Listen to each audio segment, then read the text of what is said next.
Hello मेरे shining stars. आज हम कर रहे हैं हिंदी व्याकरण पाठ्य पुस्तक मनस्वी कक्षा 7 बाय गैलेक्सी प्रकाशन और सीरीज है मैजिक माइंड। अध्याय 16 काल। निम्नलिखित वाक्यों को ध्यान से पढ़िए। गौरव खेल रहा था, गौरव खेल रहा है, गौरव खेलेगा। उपयुक्त वाक्यों में क्रियाएं हो रही हैं, लेकिन सभी क्रियाएं एक ही समय में नहीं हो रही हैं। पहले वाक्य में क्रिया हो चुकी है, दूसरे वाक्य में क्रिया हो रही है और तीसरे वाक्य में क्रिया होने वाली है। इसके आधार पर क्रिया का काल निश्चित किया जाता है। तो मेरे प्यारे बच्चों, काल की परिभाषा क्या है? क्रिया के जिस रूप से उसके होने के समय का पता चले उसे काल कहते हैं। काल के भेद, काल के 3 भेद होते हैं, वर्तमान काल, भूतकाल और भविष्यत काल। वर्तमान काल, क्रिया के जिस रूप से यह पता चले कि क्रिया अभी हो रही है उसे वर्तमान काल कहते हैं। उस काल के अंत में ता है, ती है, ते है या रहा है, रही है, रहे हैं आदि होते हैं। जैसे शिक्षिका बच्चों को हिंदी पढ़ाती है या शिक्षिका बच्चों को हिंदी पढ़ा रही है। ऐसे ही वर्तमान काल के भेद हैं। वर्तमान काल के 3 भेद हैं, सामान्य वर्तमान काल, अपूर्ण वर्तमान काल और संदिग्ध वर्तमान काल। सामान्य वर्तमान काल, क्रिया के जिस रूप से क्रिया के वर्तमान काल में होने का सामान्य ज्ञान हो उसे सामान्य वर्तमान काल कहते हैं। जैसे स्वाति पढ़ती है, अंकुर हंसता है। ख अपूर्ण वर्तमान काल, क्रिया के जिस रूप से पता चले कि कार्य अभी हो रहा है, पूर्ण नहीं हुआ है, उसे अपूर्ण वर्तमान काल कहते हैं। जैसे मंदिर में आरती हो रही है, तुषार लिख रहा है। ग संदिग्ध वर्तमान काल, क्रिया के जिस रूप से क्रिया के वर्तमान काल में होने का संदेह हो उसे संदिग्ध वर्तमान काल कहते हैं। जैसे प्रज्ञा सो रही होगी, छात्र पढ़ते होंगे, तो इसमें संदेह है, तो इसीलिए ये क्या कहलाते हैं? संदिग्ध वर्तमान काल। अब दूसरा है भूतकाल, क्रिया के जिस रूप से पता चले कि क्रिया बीते समय में हो चुकी है उसे भूतकाल कहते हैं। इस क्रिया का अंत था, थी, थे आदि से होता है। जैसे हम शिमला घूमने गए थे, मैं कल बाहर गई थी। भूतकाल के भेद, भूतकाल के 6 भेद होते हैं, सामान्य भूतकाल, आसन्न भूतकाल, पूर्ण भूतकाल, अपूर्ण भूतकाल, संदिग्ध भूतकाल, हेतु हेतुमद भूतकाल। सामान्य भूतकाल, क्रिया के जिस रूप से ज्ञात हो कि काम बीते समय में सामान्य रूप से पूरा हो गया था उसे सामान्य भूतकाल कहते हैं। जैसे मनीष ने प्रदर्शनी देखी। आसन्न भूतकाल, क्रिया के जिस रूप से काम अभी अभी समाप्त होने का बोध हो उसे आसन्न भूतकाल कहते हैं। जैसे रवि अभी सोया है।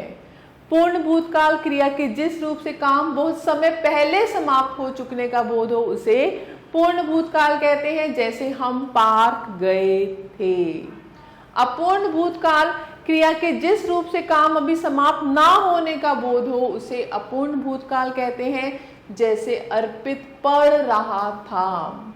संदिग्ध भूतकाल, क्रिया के जिस रूप से भूतकाल का तो बोध होता है परंतु क्रिया के होने में संदेह हो उसे संदिग्ध भूतकाल कहते हैं। जैसे निकिता सोई होगी। हेतु हेतुमद भूतकाल, जब भूतकाल की एक क्रिया दूसरी क्रिया पर निर्भर करती हो तो उसे हेतु हेतुमद भूतकाल कहते हैं। जैसे यदि वर्षा होती तो फसल अच्छी होती। तीसरा है भविष्यकाल, क्रिया के जिस रूप से आने वाले समय में क्रिया के करने या होने का बोध हो उसे भविष्यकाल कहते हैं। इसमें क्रिया का अंत गा, गी, गे आदि से होता है। जैसे हम सब मैच जीतेंगे। भविष्यकाल के भेद, भविष्यकाल के 2 भेद हैं, सामान्य भविष्यकाल और संभाव्य भविष्यकाल। सामान्य भविष्यकाल, क्रिया के जिस रूप से आने वाले समय में कार्य होने का बोध हो उसे सामान्य भविष्यकाल कहते हैं। जैसे अब हम घर जाएंगे। संभाव्य भविष्यकाल, क्रिया के जिस रूप से भविष्य में कार्य के होने की संभावना का बोध हो उसे संभाव्य भविष्यकाल कहते हैं, जैसे शायद आज वर्षा हो। तो मेरे प्यारे बच्चों, अब हम दोहराते हैं। काल का अर्थ होता है समय। काल के 3 भेद होते हैं, वर्तमान काल, भूतकाल, भविष्यकाल। वर्तमान समय में होने वाली क्रिया का बोध कराने वाला काल वर्तमान काल कहलाता है। वर्तमान काल के 3 भेद हैं, सामान्य, अपूर्ण, संदिग्ध। बीते हुए समय को भूतकाल कहते हैं। आने वाले समय में होने वाली क्रिया का बोध कराने वाला काल भविष्य काल कहलाता है। अब आपकी बारी। प्रश्न 1, निम्नलिखित प्रश्नों के उत्तर दीजिए। तो आप इनको कर सकते हैं। प्रश्न 2, कोष्ठक में दिए गए उचित शब्दों से रिक्त स्थानों की पूर्ति कीजिए। बच्चा रो पड़ा या पड़े? बच्चा रो पड़ा। एक वचन है, बच्चा रो पड़ा। पक्षी आकाश में उड़ते हैं या उड़ता है? पक्षी आकाश में उड़ते हैं।